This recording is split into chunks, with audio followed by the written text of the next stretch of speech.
What's going on, you guys? Welcome back to the channel. In today's video we are going to be installing a wheel stud conversion as well as some spacers onto the new F30.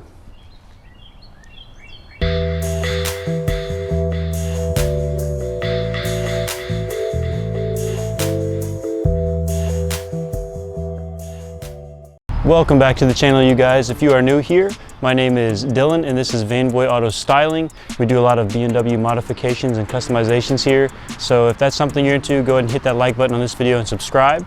All right, so today we're going to be throwing on some spacers onto the F30. I actually did a video like this on my previous F30, so if you want, I'll link that here. You can go watch that one to see about installing spacers and why you would do that. So basically, I just want to get these wheels pushed out a little bit more so that they're not sitting so far into the wheel well.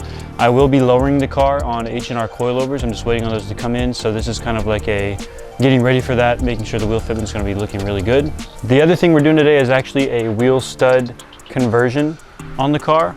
If you don't know, BMWs, as well as I'm pretty sure most other German cars, have a kind of weird way that they attach the wheels onto the car. So instead of like most Japanese or American cars where there's a stud sticking out and you put the wheel on and then screw it down with a nut, BMWs have a wheel bolt, which is basically like a big screw that goes through the wheel into the hub. And what's weird about that is as you start to take those bolts out, the wheel can just kind of fall. It's really difficult to take it on and off quickly because you have to be ready to catch it. The other reason you would do this is if you're going to run aftermarket wheels, which is something I do plan on doing in the future. And basically aftermarket wheels don't play too well with wheel bolts. You can make it work, but you might have to buy some custom ones to get it to fit. Another reason you would do this conversion is, again, to run spacers like we're going to be doing, because those bolts will not be long enough to fit the wheel and the spacer on together. So these spacers that I actually got on Amazon did come with longer wheel bolts to be able to run the spacer. But because I'm doing the wheel stud conversion, I don't have to use those. We'll just be able to use all our studs that we have here, and this will continue to be useful for any other wheel basically you put on the car. So that's kind of cool that it's a little bit more versatile than what's on there already. All right, so this is basically all we're going to be using here today. Got the spacers over here. We've got our new studs that are going to be going in, as well as the nuts that they came with. They're really cool open-ended, so I think it's going to look a little more custom on the car. We've got some thread locker that's just going to keep those studs in place. We've got a torque wrench here to torque it down. And finally, I have a protective socket to take the original lug bolts out of the wheel, and basically just make sure that you don't end up scraping up your wheels as you're taking those off. So we're going to start by jacking up the car. I'm going to do one side at a time. So this right side over here, I'm going to jack it up front and back. We'll start to take these wheels off, and then I'll show you how to apply the stud conversion. Don't forget to use your BMW jack pad adapters. I got these on Amazon. I can link them for you guys.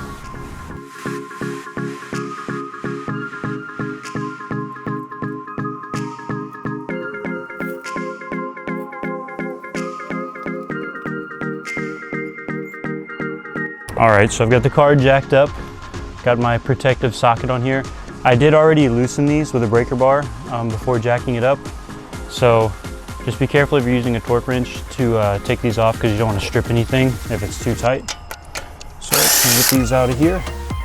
I'm gonna leave one on, obviously, because like I said, the wheel will fall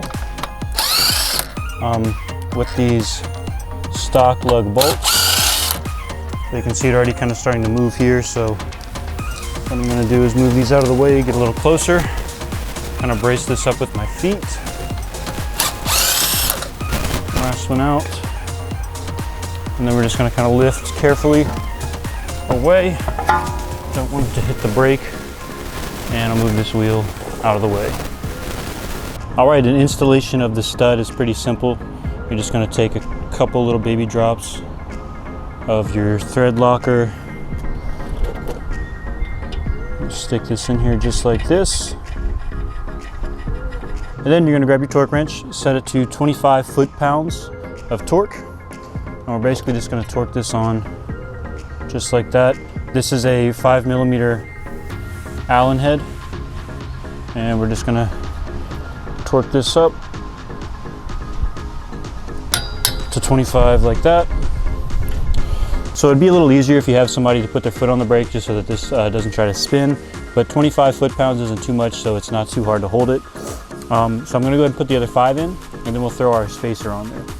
All right, so that is all 5 on, and as you can see, there's a pretty big difference in length between the original wheel bolts and this new stud conversion. So that's basically gonna allow us to run a lot of different wheel specs on here, which is kind of nice.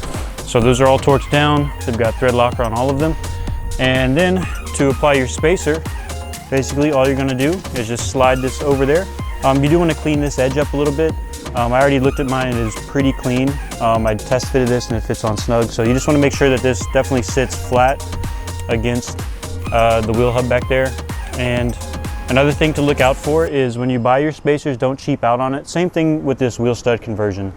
I bought this one on FCP Euro, which is a pretty reputable, I guess, online seller.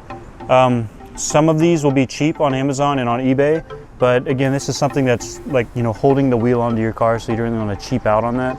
This one I will link down below. It was definitely not cheap, but it's affordable. It's an affordable mod, and again, if you're going to be taking your wheels on and off or changing up your wheel specs, it's kind of a must for these cars. So just do your research. Same thing with the spacers. I got these on Amazon, but they were not the cheapest option, and they are hub centric, which means that this sits over the wheel hub and keeps everything nice and centered, so there's no wobble or anything, so virtually nothing should change about the way the car drives.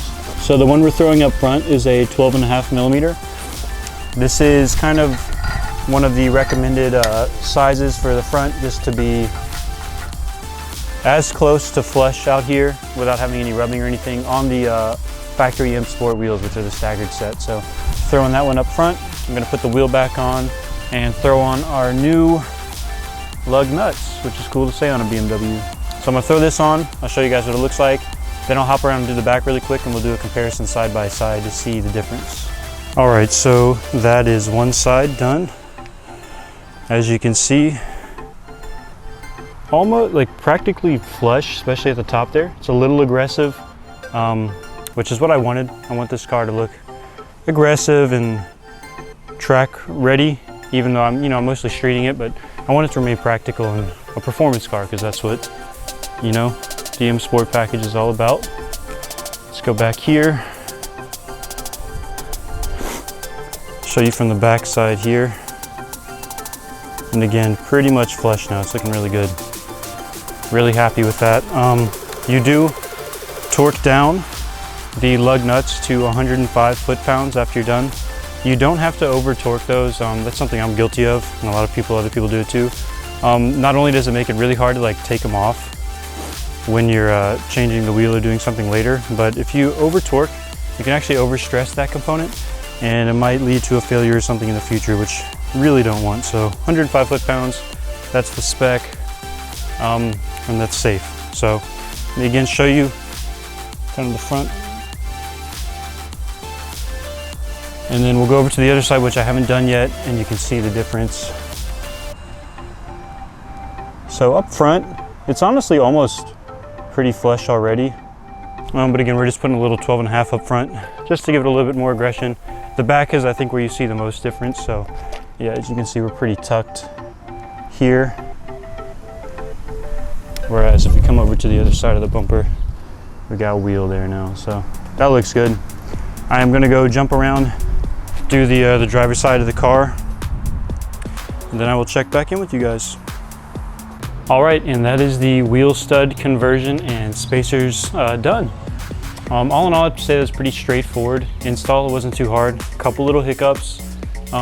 One thing about that wheel stud conversion kit that I got, it didn't come with any instructions or anything, which is a little weird. I'm perfectly comfortable looking stuff up and doing it for myself, but it was just a little weird that the kit itself didn't come with any kind of literature or anything like that.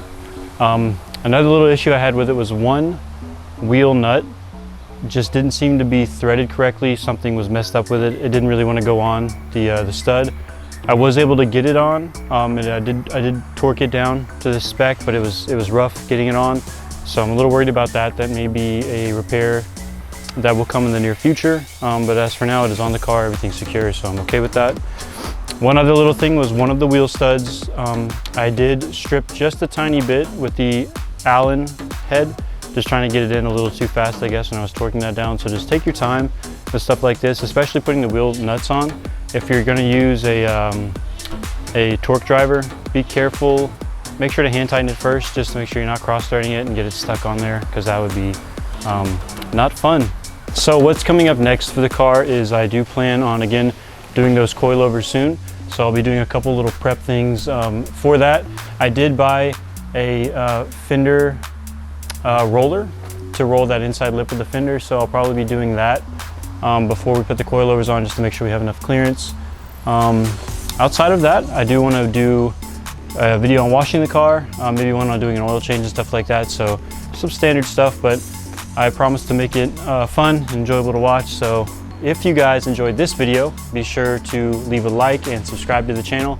Let me know in the comments if you enjoyed it. And if you'd like to support the channel, check out my Etsy shop. I'll link it down below. I make car decals and banners, so check that out. And thank you for watching. I'll see you guys in the next video.